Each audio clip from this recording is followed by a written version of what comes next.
Picture this. You've traversed 1,000 lands. Your armor is completely rusted over by the tears of a failed destiny. And your spirit, well, it's worn entirely thin. You aren't looking for glory anymore. You are seeking only the silence that follows an exhausted soul. Today, in this explainer, we're going to dive deep into a terrifyingly clinical narrative. We're exploring what it actually means to willingly step into the forge and be entirely unmade.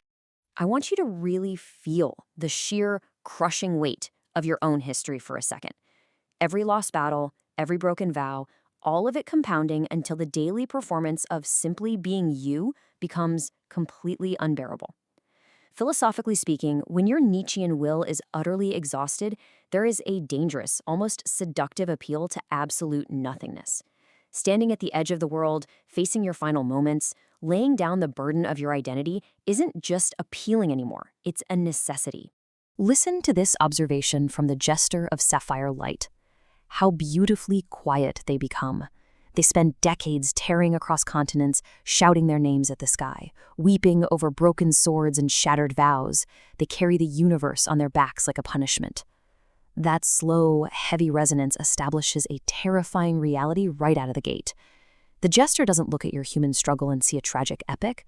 To him, it's just a mechanical flaw. Okay, let's jump into part 1, the weight of existence and the crushing exhaustion of a soul. So here's where it gets really interesting. Look at the stark contrast between these two realities. To you, your life is this profound, tragic, heroic journey. It's a cognitive loop of honor and concentrated sorrow. But to the jester, your entire life, your whole identity, is nothing more than thermodynamic noise. It's an inefficiency of being. Your deepest emotional pain is literally just mass input waiting to be coldly processed. Which brings us to part 2, the Sapphire Forge, a machine powered by concluded narratives.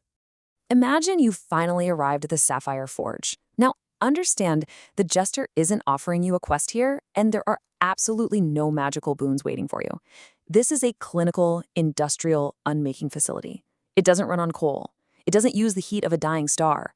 It runs entirely on human data, specifically the data of concluded narratives. It's a place where lives that have completely burned through their kinetic energy come to achieve the absolute stillness of structural optimization. Try to visualize the stark contrasts of this space through your visor. The chamber is washed in this pale ambient glare. The floorboards are catching these long, twitching shadows from the forge's sole inhabitant. And the jester of sapphire light? He isn't a man. He's a creature composed entirely of cold plasma. When he laughs, it literally sounds like the slow, grinding drift of tectonic plates. It's heavy, it's ancient, and it's incredibly mechanical. Let's look at part 3, a clinical dismantling, or the mechanics of nihilism. Okay, so how does this unmaking actually happen? It's a highly regulated industrial extraction. The jester touches you, just a simple Z-pinch of coherent blue light, and instantly your mind is breached. You feel the terror, followed by this chilling relief, as your most cherished, painful memories are literally boiled away into vapor. Your vitality is metabolized into a uniform, inert slurry. Every complex emotion you've ever felt is distilled and compressed until you are completely unmade, reduced down to a single, polished blue gem. The technical term for this process in the forge is the thermal volatilization of identity. Basically, it's the clinical separation of your concentrated sorrow and your narrative inertia from your physical, biological form. Your consciousness is entirely wiped out, rendered into a silent, inanimate glass trophy. The jester takes this blue gem and fixes it to his belt. And that gem? It marks the perfection of a nothingness that finally, mercifully requires absolutely nothing of you. The philosophical burden of the self is just gone. Moving into part 4, the empty vessel, and the shadow of chaos and ink. Now, once your soul is distilled into that perfect zero, your physical form doesn't just poof out of existence. The biological tissue remains behind. It just stands there in the unmaking chamber as a completely hollow shell. The internal consciousness voltage is entirely gone. It's this terrifying, visceral emptiness. Honestly, it's like looking at a house with the doors blown off and knowing nobody's home. But you know what they say, nature abhors a vacuum. And that's true even in the Sapphire Forge, because your soul was extracted into a perfect zero. A shadow made of raw chaos and ink flows directly into the unmaking chamber. It creeps right in and inhabits that biological void left by the extraction. The once valiant knight, Or actually, scratch that. The meat and bone that used to be you is transformed into a dark, thermodynamic echo. You are entirely hollowed out and replaced by formless entropy.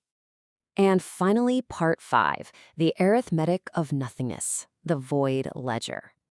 Sitting right at the center of the facility is the void ledger. Now, this isn't some old paper book. It's a massive, monolithic register carved straight from a zero-point crystalline matrix. Its pages are literally sheets of frozen gravitational waves, and they're used to record the ultimate mass-energy balance of the cosmos. The jester just taps the crystalline page with a finger of coherent blue light. The page ripples, and it accepts the new line item without using a single drop of ink. I mean, just look at the horrifying efficiency of this process. Log entry number 884912. You are no longer a knight. You are officially cataloged as the errant component. Your entire existence, 82.4 kilograms of biological tissue, oxidized cloth, and concentrated sorrow, is now just a single data entry.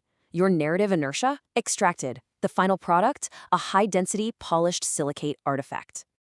The total efficiency yield of your destruction is recorded clinically and precisely at 99.987%. And that internal consciousness voltage, now that geometric symmetry is perfectly achieved, it registers at absolute zero. The jester carefully slots your blue gem into the cover of the ledger, joining this massive grid of silent blue stars. They always believe the hardest part is the dying, he murmurs, as the heavy glass pages of the book rattle with a dry, rhythmic friction. They never realize the true miracle is the arithmetic. And with that, the ledger closes. It shuts with a definitive, heavy thud of a hydraulic press. So it leaves us with a genuinely chilling final thought. If your entire life struggle could be mathematically reduced to a perfectly silent blue gem, would you welcome the arithmetic of nothingness? Is the seductive relief of having your identity completely solved worth the ultimate cost, leaving your body standing in the dark, an empty vessel filled only by a shadow of chaos and ink? It's a heavy question to carry with you. Thanks for joining me on this explainer, and I hope it sparks some deep curiosity about the narratives we construct for ourselves.